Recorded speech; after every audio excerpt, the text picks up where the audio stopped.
Hello दोस्तों, कैसे हैं सभी। आई होप आप सब अच्छे होंगे। मैं भी ठीक हूँ। आज हम आपके सामने एक नए प्रोसेस के साथ हैं और एक नई नोटिफिकेशन के साथ है। नोटिफिकेशन तो मैंने कल भी आपने पेज पे शेयर की हुई थी आपके साथ, बट आज मैं बताऊंगा किस तरह से इसमें प्रोसेस रहा है। तीसा और भरमौर के जो आज इंटरव्यूज़ हुए हैं चंबा में, ठीक है, एम्प्लॉयमेंट ऑफिस चंबा में जो इंटरव्यू हुए हैं वो किस तरह हुए हैं, कौन कौन से क्वेश्चन पूछे गए हैं और फॉर्म कौन सी थी, कैसे भरी गई है वो, और क्या क्या प्रोसेस रहा है उसके बारे में थोड़ी सी डिस्कशन कर रहा हूँ। तो सबसे पहले मैं बात करूँगा तीसा एंड भरमौर की। अब कई कन्फ्यूजन ऐसा भी है कि तीसा में जो ब्लॉक्स हैं क्या वो सभी थे या तीसा ब्लॉक के ही थे, क्योंकि तीसा में भी तीसा कल्हेल ब्लॉक्स आते हैं। ठीक है, तो इसमें क्या था, इसमें तीसा ब्लॉक के जो तीसा और कल्हेल ये दोनों इंक्लूड थे। ठीक है, अब इसमें क्वेश्चन ये भी था कि हिमगिरी जो एरिया है वो एजुकेशन ब्लॉक सलूनी है और दूसरा जो रूरल ब्लॉक है अपना पंचायती ब्लॉक है वो है तीसा। बट इसमें क्या है, उनके लिए कुछ लोगों ने जो है हिमगिरी बेल्ट की लोगों ने भी आज इंटरव्यू दिया है, उन्होंने ले लिया है इंटरव्यू। तीसा ब्लॉक के जो हिमगिरी बेल्ट है जिसमें 4-5 पंचायतें हैं जो तीसा ब्लॉक के अंडर आती हैं, वो कैंडिडेट्स अपना जो फॉर्म है वो यहाँ पे हरदासपुरा में, चंबा हरदासपुरा में इनके ऑफिस में वो सबमिट कर सकते हैं और इंटरव्यू कल के दिन दे सकते हैं। 20 सितंबर 2025 तक का उनके पास टाइम है।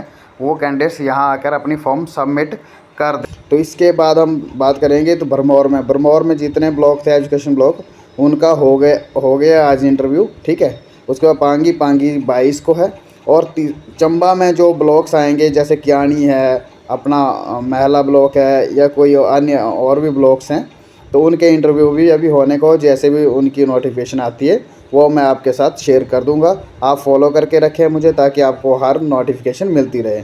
तो सेकंड बात करते हैं हम अब एप्लीकेशन फॉर्म की। एप्लीकेशन फॉर्म कुछ इस तरह का था इनका, ग्लोबल सैनिटेशन सर्विसेज का, जो चंबा की ही कंपनी है एक। ठीक है, तो इसमें क्या था, कैंडिडेट इन्फॉर्मेशन जो भी रहती थी वह उस तरह से भरनी थी। अब पोस्ट जो थी हमारी आया एंड हेल्पर की थी, आया या हेल्पर जो भी होता है। उसके बाद कैंडिडेट ने अपना नेम मेंशन करना था, simply father name, date of birth जो भी आपकी थी और फुल एड्रेस। ठीक है, मोबाइल नंबर हाइड कर रहा हूँ क्योंकि किसी की इन्फॉर्मेशन हम लीक नहीं कर सकते। मोबाइल नंबर डालना अपना और ईमेल आईडी जो आपकी उसमें लॉगिन हो। ठीक है, मैरिटल स्टेटस क्या रहेगा आपका, जो भी मैरिड अनमैरिड सिंगल जो भी हैं आप वो डाल सकते हैं, डिवोर्स है या विडो है। ठीक है, पासपोर्ट साइज़ फ़ोटो आप यहाँ पे अटैच करनी है आपने। उसके बाद एजुकेशन क्वालिफ़िकेशन जो भी आपके पास क्वालिफ़िकेशन है वो आपने यहाँ पे मेंशन करनी है। 10th 12th किसी के पास ग्रेजुएशन है तो ऑफकोर्स वो लगा सकता है यहाँ पे। ठीक है, उसके बाद इसके बाद आपके नेक्स्ट पेज जो आता है इसका वो ये है वर्क एक्सपीरियंस का। ठीक है, आज तक का जो जिसके पास वर्क एक्सपीरियंस है वो ज़रूर मेंशन करे इसमें कि आया और हेल्पर का कोई आपके पास एक्सपीरियंस है, प्राइवेट का है सरकारी का है, वो आप यहाँ पे मेंशन करें। ठीक है, जो भी रहेगा कब से कब तक है। ठीक है, स्टार्टिंग लीविंग जो भी रहेगा जितनी भी कंपनियों का है यहाँ पे आप मेंशन कर सकते हैं। ठीक है, ये तो रही हमारे फॉर्म फिलअप की बात। ठीक है, अब दूसरा बात करते हैं हम कि ये क्वेश्चन आंसर क्या पूछे गए इसमें, इंटरव्यू में क्या क्वेश्चन आंसर पूछे गए। तो सबसे पहले आपकी इंट्रोडक्शन। ठीक है, सबसे पहले वो देख रहे थे कि इंट्रोडक्शन बंदा कैसे दे रहा था। ठीक है, मान लो आपके बारे में कुछ पूछ लिया कि भाई आप कहाँ से या कैसे, कहाँ से, एजुकेशन क्वालिफ़िकेशन क्या है, तो आपने मतलब नॉर्मल वे से फ्रीक्वेंटली बात करनी है। ऐसा ना सोच के कि आगे वाला इंटरव्यूअर है पता नहीं क्या बोलेगा, कुछ नहीं, नॉर्मल फेस टू फेस हमेशा आई कांटेक्ट करना है। आपकी आंखें जो है वो नीचे नीचे झुकी हुई नहीं होनी चाहिए, सामने फेस टू फेस बात करें। और फर्स्ट प्रेफरेंस रहनी चाहिए आपकी, कॉन्फिडेंस से आप बात कर सकें। ठीक है, जो भी पूछा जाए उसका सही आंसर दें, रुक के दें, समझ के दें। ठीक है, ऐसा नहीं कि हड़बड़ाहट में जल्दी जल्दी दें, कोई कुछ नहीं है। ये एक प्राइवेट कंपनियां हैं जो इंटरव्यू सरकार कंडक्ट करवा रही है, प्राइवेट कंपनियों के थ्रू करवा रही है। ठीक है, इसमें कोई टेंशन लेने वाली बात नहीं है, आराम से इंटरव्यू दें। कई हमारी बहनें थी जिनसे मेरी बात हुई कि किस तरह से क्वेश्चन आंसर रहे, जिनसे मेरी बात हुई, मैंने वहाँ विजिट किया आज चंबा में, तो उनसे मेरी बात हुई सबसे, तो कोई ज़्यादा टफ क्वेश्चन नहीं है। इंट्रो पूछ रहे थे, उसके बाद पूछ रहे थे कि आप किस तरह से बच्चों को हैंडल करेंगे या किस तरह से एनवायरनमेंट के लिए आप काम करेंगे कि आप अगर स्कूल में आपको अपॉइंट किया जाए। फ़र्स्ट ऑफ ऑल आपको पूछा जाएगा कि आप कहाँ से हैं, किस ब्लॉक से हैं और किस स्कूल के लिए आप अप्लाई करना चाहते हैं, ठीक है। तो आपने उनको बताना है, ठीक है। मुझे लगता है कि जो इस फॉर्म में है, इस फॉर्म में एक ऑप्शन और होना चाहिए था कि आप किस स्कूल के लिए अप्लाई करना चाहते हैं। एक स्टेप इसमें हो, एप्लीकेशन नंबर में एक स्टेप जो है और ऐड होना चाहिए था कि आप अप्लाइड फॉर स्कूल, ठीक है। अब स्कूल में यहाँ पे ऑप्शन होना चाहिए था कि किस स्कूल के लिए आप अप्लाई कर रहे हैं। लेकिन चलो कुछ भी है, इन्होंने फॉर्म बनाया अपने हिसाब से, सही बनाया होगा, ठीक है। बट इसमें मेरे हिसाब से एक लाइन और ऐड होनी चाहिए थी कि किस स्कूल के लिए वो अप्लाई कर रहे हैं, तो वो वहाँ पे मेंशन कर दें, ठीक है।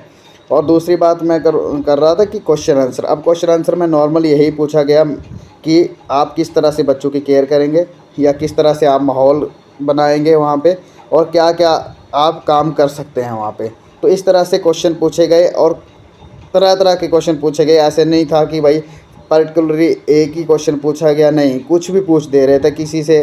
मान लो आपके, अब कई बार इंटरव्यूअर देखता है कि भाई आगे वाला कैसा है, तो उस तरह से हड़बड़ाहट में हो तो उस तरह से नॉर्मल क्वेश्चन भी पूछ देता है कि ठीक है जी आपका एजुकेशन ब्लॉक कौन सा है, ठीक है। तो अब कई लोग क्या होते हैं, कंफ्यूज हो जाते हैं कि ये अब कल्हेल ब्लॉक है जिसका वो तीसरा बता देगा। तो इसलिए मैं बोल रहा हूँ, तो वो सोच समझ के ठंडे दिमाग से जाए और उनको क्वेश्चन को पहले समझे कि वो बोलना क्या चाह रहे हैं, ठीक है। उसके बाद आंसर दें। वैसे बरमौर की मैं बात करूँ तो बरमौर में भी कुछ ऐसा है, ठीक है। तो अपना अपना जो कई बार क्या होता है, जो पंचायत ब्लॉक होते हैं वो अलग होते हैं और एजुकेशन ब्लॉक अलग होते हैं। तो वो चीज़ें हमेशा ध्यान में रखें और आराम से ठंडे दिमाग से क्वेश्चन आंसर का जवाब दें। इस तरह से आज का इंटरव्यू रहा। कल कोई अपडेट आती है सलूणी ब्लॉक की या महला ब्लॉक की या कई और ब्लॉक है, क्याणी ब्लॉक हैं, ये चंबा ब्लॉक है, तो इन ब्लॉकों की जो भी अपडेट्स आती हैं वो मैं आपको पेज पे शेयर कर दिया करूँगा। और दूसरा एनटीटी के भी शॉर्ट लिस्ट आ रही है हमारे पास कैंडिडेट्स की। तो चंबा की, बरमौर की, बनखेत की और आपके पास अभी चुवाड़ी की, शायद सिवता की भी आ गई है, अभी तीसा और सलूणी की नहीं आई है। तो इससे मुझे फॉलो करके रखें, तो मैं आपको हर अपडेट देता रहूँगा, हर डेली अपडेट, नए नए अपडेट्स जॉब्स के बारे में देता रहूँगा।